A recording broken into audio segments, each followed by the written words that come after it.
Good morning, good afternoon, good evening, wherever you may be. There's a certain magic to the silver screen, isn't there? A larger-than-life quality to the men and women who inhabit our imaginations, becoming part of our families, our memories. For a generation, these stars felt almost invincible, their presence on screen a comforting constant. But beneath the dazzling lights and the roar of the crowd, Hollywood has always held its secrets. Stories of profound human struggle, often fought in agonizing silence. Today we delve into some of those stories, prompted by whispers and newly surfaced reports that challenged the narratives we thought we knew. We began this journey with the haunting question of Eric Dane's final days, a premise born from a deeper, more complicated truth. The reports we sought to uncover didn't speak of his passing, but rather illuminated the immense, silent war he has fought and continues to fight, reminding us that even our most vital heroes grapple with invisible adversaries. His journey, we found, is a powerful lens through which to view the hidden burdens carried by other beloved figures, men and women who, in different ways, also concealed their deepest battles from the world. When you think of Eric Dane, what comes to mind? For many, it's the easy charm, the undeniable charisma, the McSteamy swagger that captivated millions on one of television's most iconic medical dramas. He embodied an archetype, the confident, in-control man who could fix anything, solve any problem, whether in a hospital gown or later, commanding a warship as Captain Chandler, saving humanity. On screen, he was vitality personified, a picture of masculine strength and unwavering resolve. He projected an image of effortless cool, a man seemingly untouched by the anxieties that plagued the rest of us. We watched him, week after week, projecting an image that felt, in its own way, like a promise of resilience. Think about that for a second. How often do we project an image of strength to the world, even when we're crumbling inside? But the newly unearthed reports, the ones pieced together from confidential medical files and encrypted communications from his inner circle, paint a far darker, more complex portrait. The man the world saw as an icon of unbreakable confidence was, in private, fighting a war few could see, against an enemy that leaves no visible scars. These documents reveal a long, privately fought battle with severe, recurrent clinical depression. It wasn't a fleeting sadness. It was a systemic illness, a profound weight that sought to dismantle him from within. The immense psychic pressure of maintaining the McSteamy and Captain Chandler facade, these archetypes of control, while internally grappling with such an illness, created a fracture. Well, thankfully, these reports did not culminate in his tragic passing. They revealed the immense personal cost of such an internal conflict. He was living a paradox, a life of public triumph shadowed by private torment.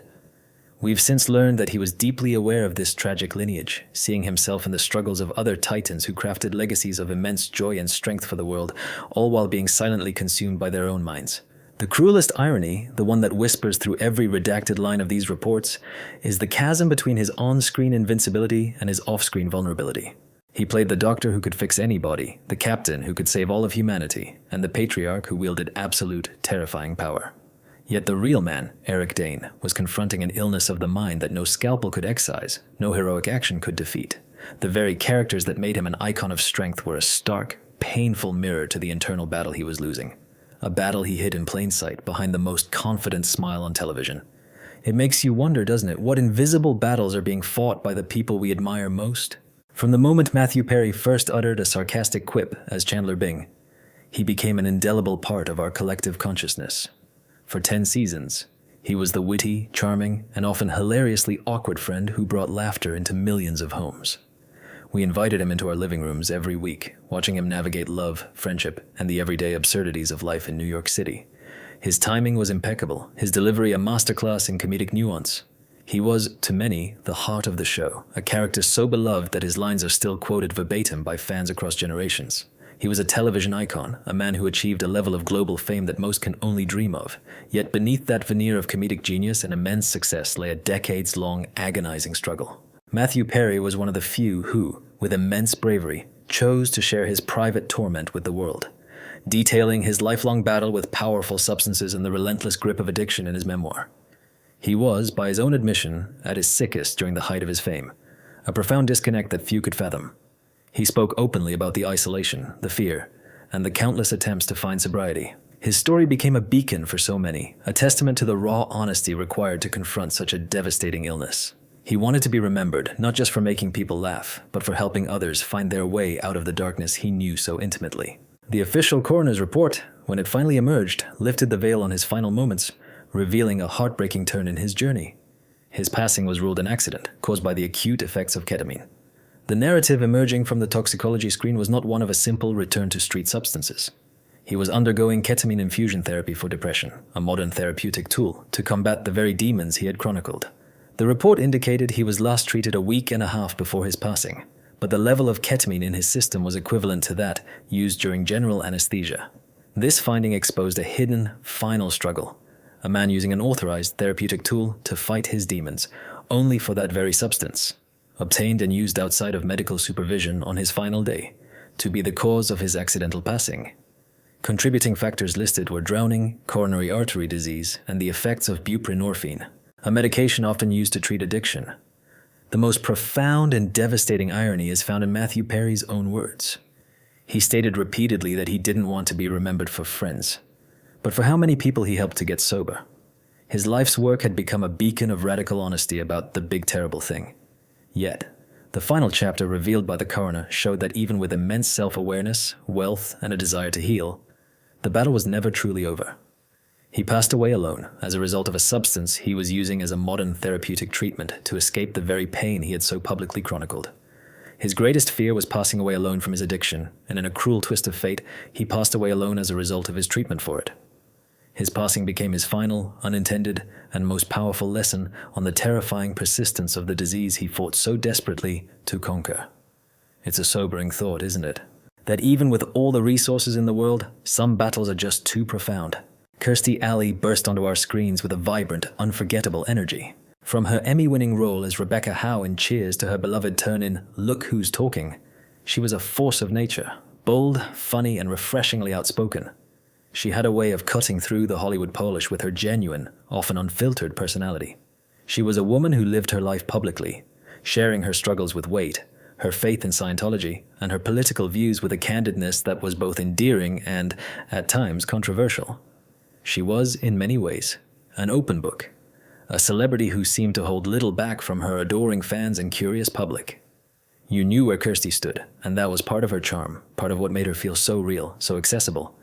Yet when the news of her passing broke in December of 2022, the world was stunned, not just by the loss, but by the revelation that accompanied it. The official cause was complications from colon cancer. But the story behind the headlines, the one pieced together from sources close to the family, paints a different picture than a long public battle. This wasn't a protracted visible fight. This was a sudden, aggressive, and recently discovered foe. The secret wasn't the disease itself, but the silence surrounding it. The diagnosis was kept under a complete veil of privacy, known only to her innermost circle until the very end. The public reveal was the final chapter. This choice to keep such a profound personal struggle completely hidden stands in stark contrast to her public persona. While the link to Eric Dane is non-existent, the true tragic pattern lies with another Hollywood legend, her Look Who's Talking co-star John Travolta. Allie's sudden passing from a privately held cancer diagnosis is an almost chilling echo of what Travolta himself endured when his wife, Kelly Preston, a close friend of Allie's, passed away after her own private 2-year battle with breast cancer.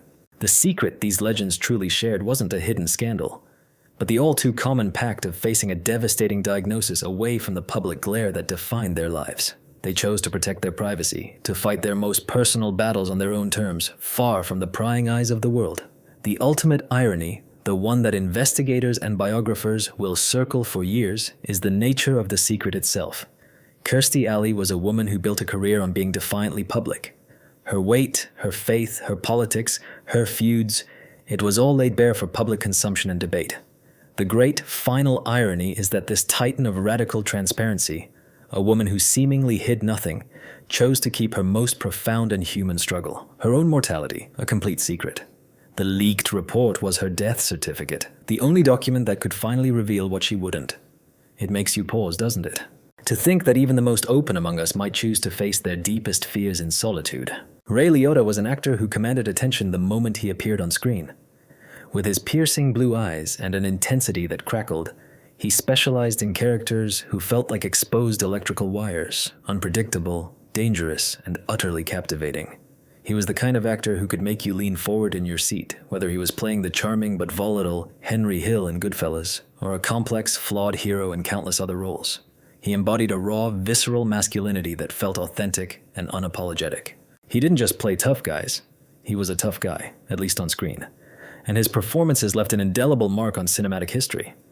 His career spanned decades, showcasing a talent that was both powerful and nuanced, earning him a place among the greats. When the news broke of his sudden passing in the Dominican Republic in May of 2022, the shock was palpable. Speculation swirled, as it often does with such unexpected losses in Hollywood. But the official records, once sealed, cut through the noise, revealing a narrative far removed from any rock and roll excess.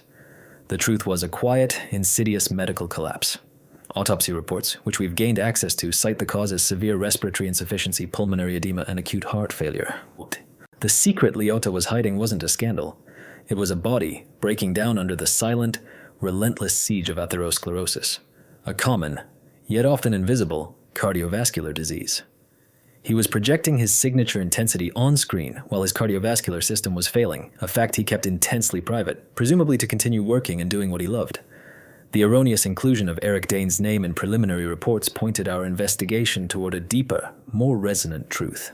The link isn't a shared fate, but a shared unspoken burden of the modern Hollywood leading man. Liotta was projecting his signature intensity on screen while his cardiovascular system was failing, a fact he kept intensely private to continue working. Years earlier, Eric Dane publicly fought his own harrowing battles with depression and addiction, struggles he hid until they became untenable. The secret they and other legends truly hid isn't a conspiracy, but the immense personal cost of maintaining an image of invincibility while grappling with deeply human frailties, be it physical health, mental health, or addiction. The final crushing irony is that Ray Liotta's career was defined by characters crackling with a violent, unpredictable energy, men who felt like exposed electrical wires. He was the embodiment of cinematic danger. He didn't go out in a blaze of glory befitting one of his characters. He was extinguished silently in his sleep by the mundane betrayal of his own body. The man who made a living playing tough guys who would never be taken by surprise was, in the end, claimed by the one opponent no one can outrun, their own mortality. It's a stark reminder that even the toughest among us are ultimately vulnerable, and that life, in its quietest moments, can be the most unpredictable force of all. These stories, though distinct, weave a common thread through the fabric of Hollywood. They remind us that behind every iconic face, every captivating performance, there is a human being with struggles, vulnerabilities, and secrets. The pressure to maintain an image, to be on for the world, can be an immense burden, often fought in profound solitude. Whether it's a silent battle with the mind, a hidden war against a terminal illness, or the insidious grip of addiction, these legends carried their crosses with a quiet dignity we only glimpse in retrospect. They gave us so much, asking for so little in return, perhaps only our attention and our applause. What do we owe them in return? Perhaps a moment of reflection, a deeper understanding, and a gentle reminder that kindness and empathy are always in season. Take care of yourselves and hold your loved ones close. Memory is the only thing that truly lasts forever.